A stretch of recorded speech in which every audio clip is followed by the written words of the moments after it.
I mean, here, those who have, here's one thing.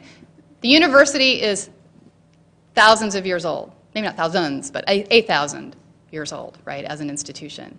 A university has historically been a place where research is free to flourish. It's not at all the case, you know, it's not at all sure that that would be the case in a for-profit environment. If there's learning that can happen that's better than what universities can provide, I'd like to see it. I also think that just in general, and this relates to what Tom was saying as well, over and over I see the destruction of, of the notion that a public education is something that all citizens have a right to. I mean, higher education has, has maybe never been as important for that project as K through 12 public education has, but nevertheless, post-World War II, there was a tremendous swelling of providing higher education to people who had never had it before, and I think that we as a society have only benefited from that. And if you go to a purely for-profit model, I'm worried that there won't be the same kind of attention to difficult ideas in particular. Maybe they'll all be vocational training, that sort of thing. Yeah. A friend of mine has long contended that education is set up in the wrong way, that what should happen is business and industry who want people to work for them should be in the business of testing those people to see what their knowledge and skills are, and that everybody can just educate themselves in what they want to do and then apply for a job and be certified by that company by their hiring them. So there isn't any real reason why, with the internet and all this ability out there, that people couldn't do just that and make the university obsolete. One of the things that I think is key to the university's historic success, and in the United States specifically, but elsewhere as well, and I think you'd be hard put to deny that the university has been a success in the sense that when we graduate people, they've been exposed to ideas that they wouldn't have been exposed to otherwise. Like just on that ground, okay, graduation rates are a shame. Tuition hikes are a shame. There's no denying that. But it also seems to me that one of the chief benefits of the university is that it's kind of like a gym where you have to pay money to go and be told to do things that you wouldn't do otherwise. Nobody needs to go to a gym to exercise, right? You can buy some running shoes and go running.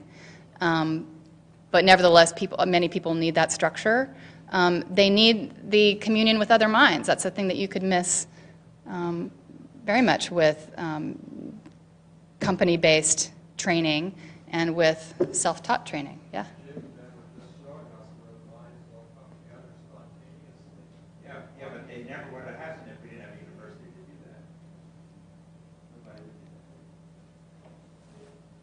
that. I know that there are studies too, and this is kind of the thing I'm hoping to start a list in the Zotero group about.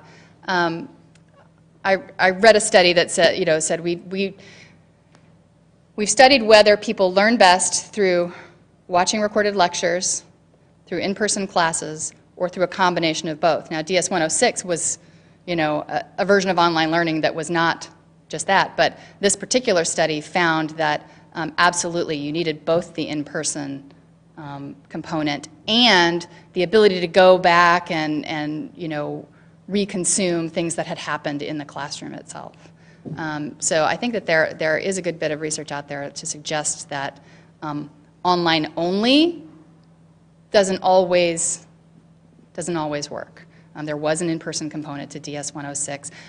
And again, just not so much in the classroom, but there's actually a joke about digital humanities, those of us who are talking to each other all the time online, that's a very close-knit community, on Twitter and on blogs and in the sort of online environment. And yet we have more in-person meetings for digital humanities than I think almost any other scholarly association does. Other scholarly associations meet once a year. From my perspective, those online communications make you only more anxious to get together and meet these people that you've been talking to. It is true that the online interactions can be enormously, enormously valuable. But they're never going to substitute for the in-person meeting unless they have to, unless that's all you can get.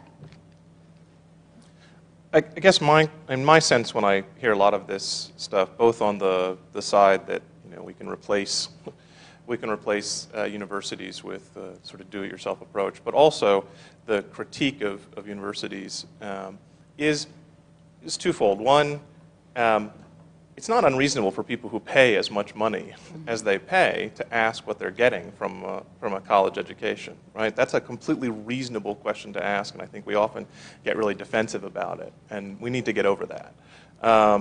But my other, I guess my other reaction there is we do a really bad job of telling people what it is that we do and what the value added is, right?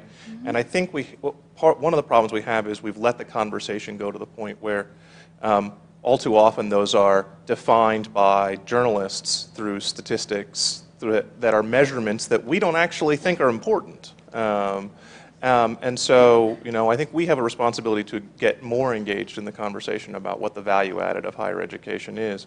Part of that, I think, actually is through providing this information in a public forum, making clear to people. A lot of the projects that I've seen over the last 2 days, right, mm-hmm. are signs of the value of higher education, the value of the university, right? And so we have to do that more, and we have to be willing to openly take on those questions, I think. It's just a comment. Yeah, and I'd say that that's absolutely a value to putting things online openly, is that it does make transparent what might have been invisible in a room before. Absolutely. I sometimes wonder whether, I certainly assume that, legislators will see what we're doing and see automatically that it's important and interesting, and then sometimes I worry, but maybe if they see it, maybe they wouldn't think that. I don't know. Yeah, I'll leave it at that. I actually think that the biggest disservice that the rising cost of higher education does for us is that it layers this entire these institutions with this notion of consumerism that I think is really dangerous. Because I understand that when somebody pays for something, they want to know what they're getting for that. But what we in our culture believe, the way we believe those transactions happen, is we pay money and we're given a product. And I don't think what happens in higher education, the really important stuff that happens in higher education, is product. I think it's process. And I don't think we know how to measure that in consumeristic ways. And so that's why I think nations and countries where public education truly is free, that allows them to kind of leave that aspect of the conversation elsewhere, so that what happens here is much more about the process of learning, as opposed to what's the product I'm getting for all of this money that I'm paying. So, for what it's worth. Yeah, one of the biggest, the whole EduPunk and then the DIYU thing, I actually wrote a couple of posts after this. One is being a useful idiot. When I came up with the EduPunk idea, it was kind of a spirit. Like, hey, look, we could do this stuff outside of main learning management systems. We have other possibilities. It wasn't about the universities dying. It was kind of a vision of ed tech and how Blackboard is sucking the life out of us. But why I'm a useful idiot is because, as Tom was saying yesterday, and as we kind of realize, this whole idea of the bubble of higher ed, this whole idea of the bubble of K-12 and how it's failing, allows us as a society to effectively gut it of any public funding and put that all towards corporates. And what we're doing through this rhetoric and this logic, and that's why I disassociated myself entirely with EduPunk, is we're allowing public institutions in K-12 to be gutted of money, put towards charters, put towards this other crap and corporations, which we're going to get, and effectively leave us with a shell of any kind of public system. And so I don't want to be associated with a rhetoric and a logic that kind of places this in terms of fear and that everything's gone. I want to be part of a university that can think about alternatives, as Jeff was saying and as Martha was saying, and put that stuff out there and do a rising tide through the work we do. I don't think universities are going away. And if they are going away, it's because our complete inaction in understanding that this is a battle of rhetoric for corporate greed and gain. That's what's at the bottom of this. So, I mean, Anya's great, I'm fine with it, but her rhetoric feeds into that. When she started writing these posts and books, and these kind of far right-wing libertarians were like, yeah, edupunk. I was like, what the hell just happened? Edupunk became this kind of extreme, kind of almost like pioneer logic of no market, you know, all markets caps are off, this is free, enterprise, and that's a lot of how this neoliberal logic behind edupunk that's emerging now has kind of emerged, kind of enabled itself to be. And the whole kind of concept, it's an interesting lesson, it changed entirely on me. And, it's not me, it became it. But universities, I would hope, are a place that we can both think about the future, but also think critically in a protected space about our culture. If we strip it, this is not just about money. We strip one of the most valuable places in the world to critique the system within which we live. If we give up that right, we give up so many more rights that follow from that have nothing to do with money. Have everything to do with a quality of life and a quality of thought and a quality of resistance that is, in my mind, the heart of a university. It's not about the goddamn climbing wall. It's not about the goddamn Starbucks. It's about the ability to think critically about the system within which you find yourself on so many different levels. So.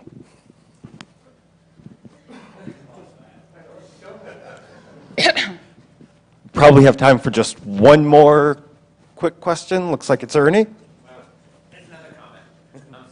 I just want to say, I mean, not only to reflect on ourselves, but the university is a place where basic fundamental research takes place. That's not profit-driven. I don't think we wouldn't have the internet if it weren't for universities. Yeah. Because that's where that stuff was developed. It's also a place where Department of Defense or places can get some basic research done. Folks with lots of money can pour it in. It's not all entirely altruistic, but that's an important aspect of our society. Mm-hmm. Well, with that, and with a lively discussion and many things to think about of what we fear and what we do not fear, and remind everyone, especially avid Zotero users, about the group that Amanda started, and hopefully we'll all contribute there. Join me in thanking Amanda once again.